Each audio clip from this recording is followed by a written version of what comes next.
Well, Laird, thanks for joining us on the Mavacy Mic'd Up podcast. We're looking forward to talking today about pharmaceuticals, pilots, and culture. So thanks for joining us today. Perfect. Awesome. Well, I think the first thing is, let's start with some business real quick. Is I'm interested in just getting to know, how did you end up in the industry you're in to even start doing what you were doing? So I was in the service, and I ended up having to get out. It wasn't my choice. I had some issues that took me out of the flying, physical and things of that nature. So I was going to follow my dad, and I got very close. But when that didn't happen, I ended up going to work for a pharmaceutical company called Connaught Laboratories, which is the largest manufacturer of vaccines at that time, back in 1989 through about 94. And they made all the vaccines the kids had to have by law. So I was a vaccine salesman for a long time, and then I took a little break from that. I did very well, but they wanted me to move up to Pennsylvania. I didn't want to leave Texas, so I said thank you, but no thanks. And then ended up getting in the drug wholesale business through a mutual friend, and that was a very good business for me because I did enjoy selling vaccines and understanding them. I thought that was a very noble cause, but when you're in the drug wholesale business and you're dealing with independent retail pharmacies, they buy everything from you. I mean, everything. So you become an integral part of their business. And in my case, I cut my teeth in this industry in West Texas. So I got to know people very well, where some pharmacies are 70 miles apart. And so that's where I started really learning this business. And I put a little group of about 30 stores together in West Texas back in 1995, which I'd leave San Antonio on Monday morning, and I'd go all through Central Texas, end up in Alpine, Texas by about 4:30 on Friday, and then I'd drive home 11 hours to San Antonio, and then the next week I'd do it again. And I finally was able to do it. We put this nice group of independent retail pharmacists in West Texas together, which helped aggregate their purchases for better buying. But, as I went week after week, they got to be my friends, and they'd say, "Hey, come stay at our house. Next time you ride through here, stay at our house." And I did. And they'd want to cook a steak and have a little whiskey and tell lies and stuff like that. And I'm pretty good at all those, and I really enjoyed it. And but what happened so often is you're laying there at 3 o'clock in the morning, you hear their phone ring, and it's a citizen in need that needs a prescription filled, and I'd get up with them. We'd go down to their pharmacy. They might not be the only pharmacy in town. They could be the only pharmacy in a county, and these are counties that are bigger than some states. So we'd go with them to fill that prescription, go back, and their phone would ring again.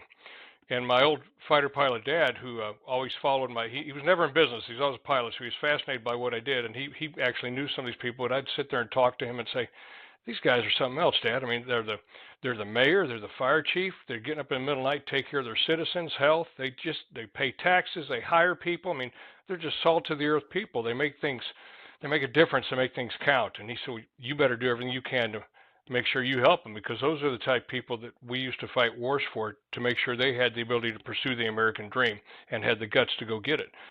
And so after being in the drug wholesale world for a number of years and having done well, I ran into American Pharmacies, which American Pharmacies is an old-fashioned co-op. It's owned by independent retail pharmacists.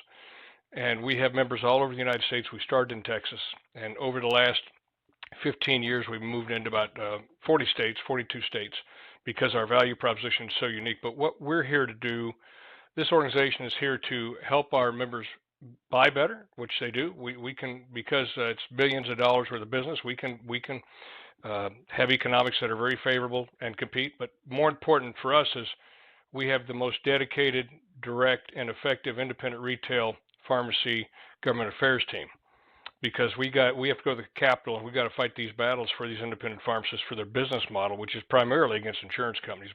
So I have American Pharmacies has lobby teams in several states, and then January 23, I achieved a dream that I'd had for 15 years with everybody's help, and we signed with our first lobbying team in Washington, D.C., and that's been wonderful. We got to look behind the curtain. We started understanding how advocacy for this business model would work up there, and it's helping a lot. It's helping us a great deal. So the bottom line is our mission statement is pretty simple. We're here to protect, defend, and enhance the independent retail business market, the pharmacy, and we're going to do that any way we can through every means we have, and that's what we do. So we're just kind of old-fashioned street fighters, if you will. I love it. I love it. I love it. Well, when I heard the story about the company, I'm like, who's behind this, or who's leading this charge? And I wanted to meet you, so thank you for that. You emphasize being the associate's number one customer, right? You talk about that. You make sure every member of your team is heard and supported. That's something that we heard about. How do you build that kind of culture? Your culture. I met someone on a plane who's on part of your company, and you could feel the culture permeate through from them. How do you do that? And he's worked for me 26 years. I heard.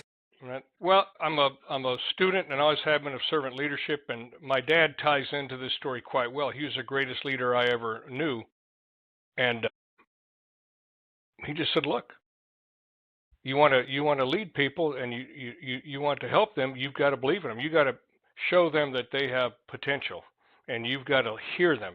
Half of leadership is people being heard. But if you can help people achieve their own dreams, ambitions, goals, then you're going to have loyalty forevermore." And in his world, that was a life and death thing. With me, it's not quite that serious, but it's the patients of the United States of America and their health care. So I became very enamored with servant leadership, which basically is a type of leadership that says the only reason I exist as the president of this company is to take care of those I'm charged with. So I look at the team as my customer. It really, what we do for a living is not as important to me as it is to them, because I'm here to take care of them. So I've got a unique skill set, probably the only one, where I can look across the table and I can kind of see the fire in the belly and the light in the eyes. I always can pick up on that, and that's what I need. I need people who've got great attitude. If they don't have aptitude, if they've never been in this industry, that's okay. We'll teach them, because if they've got the right attitude, that's an investment. So we always hire the right people, and then we get them trained and resourced and led, and we strong vision. We make them feel very safe in our environment, and we show them we sincerely care about them and get out of their way. And then they, in that harmonious environment, their ingenuity and creativity will break loose, float to the top, and define the organization. And that's what happens every day. And when you have a culture based on leadership and vision and honor and integrity, and really something very unique to us is a great willingness to always act, to take that first step. When you have that culture, you attract people who want to come to work here. You attract people who want to be members. You attract people who want to be partners. And not only do they come and want to be a part of that, but those are people who are going to contribute to it too. They're going to make us better than we are. And every associate we hire makes us better than we were before. But I spend all day, every day, taking care of my customers, which is the team.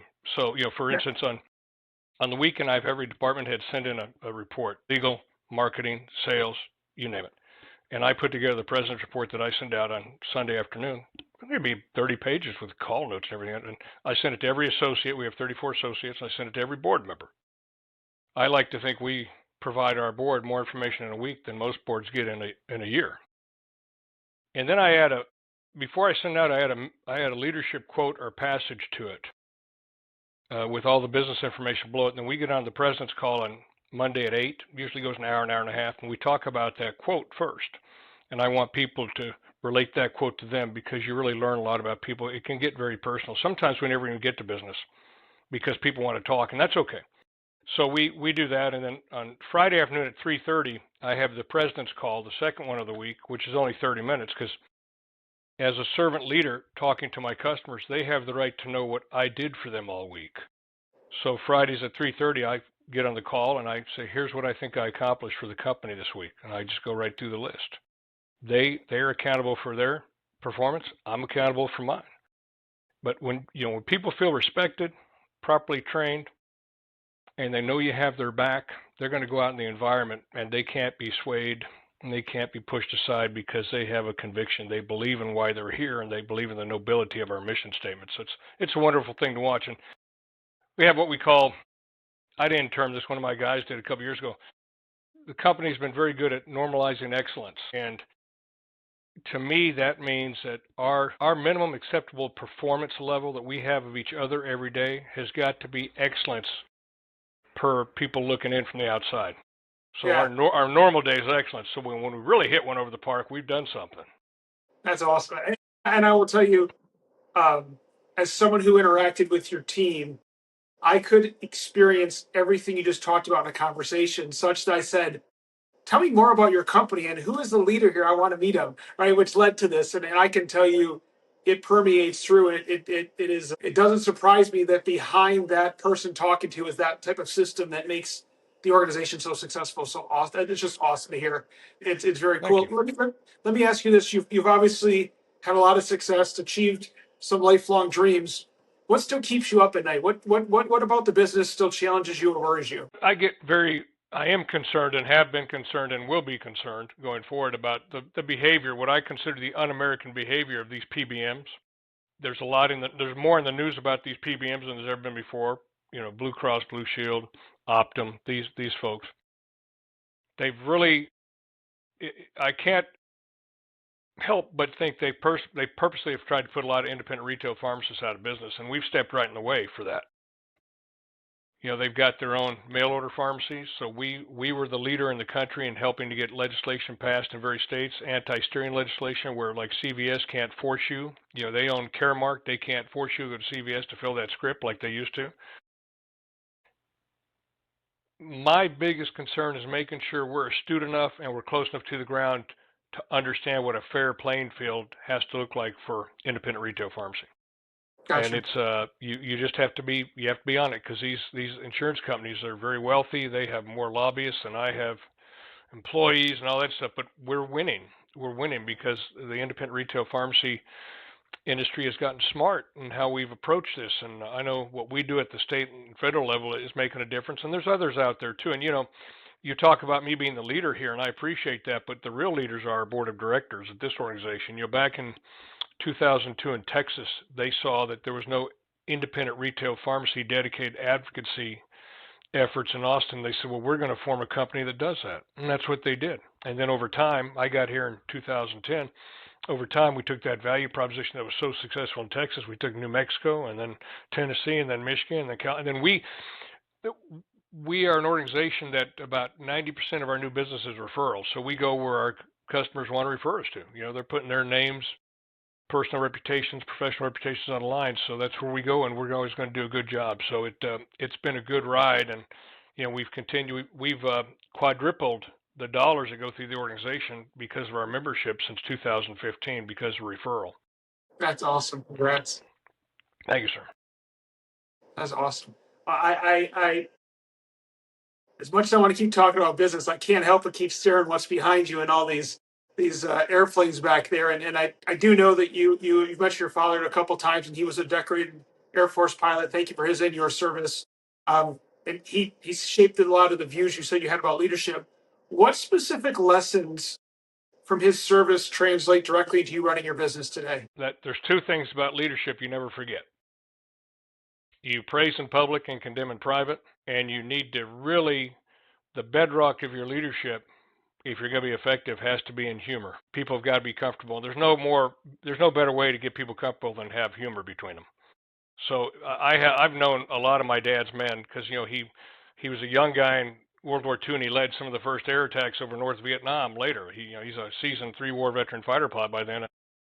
I've met a lot of his men, and they said, you know, in the worst conditions, under the worst conditions in war, having seen the most horrific things, your dad had a sense of humor that kept us going, and he always did.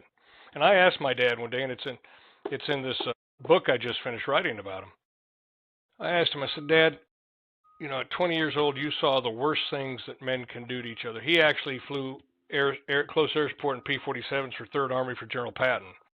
So his squadron and group was always the furthest east, because Patton was always the furthest east. And right after the war ended, within days, they were right by. They kept occupying German bases that the Germans would leave, because Patton was coming. And they'd go in there and occupy those bases. Well, the last place they were at, right down the street, just a couple miles, was a concentration camp. And my dad, here he goes over there, as a 20-year-old, and he goes in there. And one day, I was talking to him, and I said, Dad, at 20 years old, you saw the worst things that men can do to each other. I know you saw some terrible things in there, and in war and all that. You are the happiest, most jovial, funniest, grateful guy in the world. How do you reconcile that? How do you see such horrible things at 20 years old, and here you are now? You've been so happy throughout your whole life. He said, I got you. I understand. He said, I'll tell you how, because I also had the great honor and privilege of seeing bigger men, better men, American men come in and not only stop those people from what they were doing, but we actually caused them to cease to exist. I said, okay. And he said, that's why I'm happy, because America will always do that. We will always stand up at the right time. You might not think so, but we will. There's always great Americans every generation. So he till the day he died in 2015 at 90, he never believed this country was going to hell. He loved the next generation. And in 2006, you know, I wake up every morning living the American dream. I just do. So I never forget that.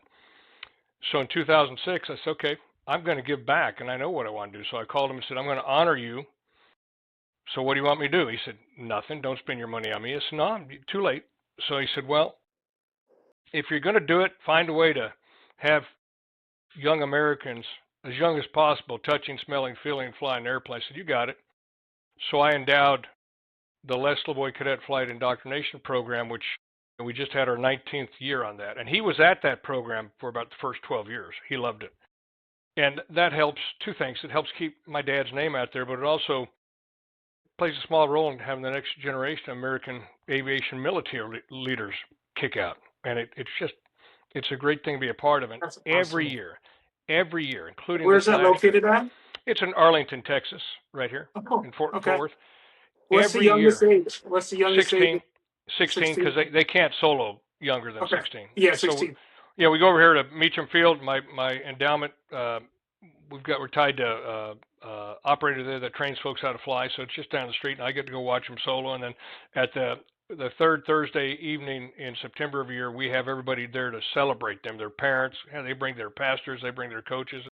They're aviators. They've flown an airplane by themselves, and it's a great achievement. You never forget that when you first solo an airplane. So I'm happy to do that. I'm happy it's tied to my dad's legacy, and it's a fitting way to, for me at least, I'm pretty proud that the folks, it's called the National Order of Dedalians. The Dedalians is the largest fraternity of military pilots in the United States. I went through them to set up that 501(c), and it's been wonderful. I mean, we've just That is been, awesome. That is awesome. and every year the kids get smarter and brighter and more talented. The next generation is not going to hell. You just got to talk to the right people. They are I love it. unbelievably, they're awesome. The picture behind you, I'm assuming that may be your father. That's my dad. Yeah, that's him in Vietnam. And just is there? I can ask you to grab it, but is there a plane behind you that's your favorite one sitting behind you on those shelves? Do you have a favorite bird? Well, his favorite airplane. He had two. I bet you I can show them to you. Maybe if I can reach him. Maybe not. He's got a. See if I can pull this off. There's an F-100 there at the chevrons on the tail. That was named after my mother, Booty. That was his airplane in Japan when I was born. And then he's also got, that is his P-47 named after his mother, Lizzie, him flying over the French Alps in 1944. Cool. And then that's him leading airstrike in Vietnam. But this one's really unique because this was on February 4th, 1966. That's a hell of a selfie for back then. That's very cool. Yeah, the Stars and Stripes put a 35 millimeter on his gun camera, and he activated it. Yeah, and what he did is later on he took off his mask, and what they were doing is they wanted to see what it looked like when he went, as he was making a strafing run. They wanted to see the effects of G-force on him. So it was a big article in the paper back then. So, anyways, yeah, it's great stuff. I love it, and anyone who knows me knows I could talk planes all day. But I want to thank you for coming on. This has been awesome. My pleasure. My pleasure. I do have one more question before we close, and I just said, finish this sentence for me. Great client service looks like referrals. If they're referring you, if they're putting their name on the line for you, not only is that wonderful, but you better live up to it. Yeah. So great client service can be judged very quickly by what it derives. And like I've always told my team, 99% of the time, people don't get upset about what happened. They get upset about how it was or was not handled. And so take care of business and then go from there. Absolutely. Well, Laird, I want to thank you so much for joining us on the Mavacy Mic'd Up. I really enjoyed our conversation today. Me too. I hope you found it of value. I did. Tons of value. Thank you so much. Thank you, sir. Have a good day.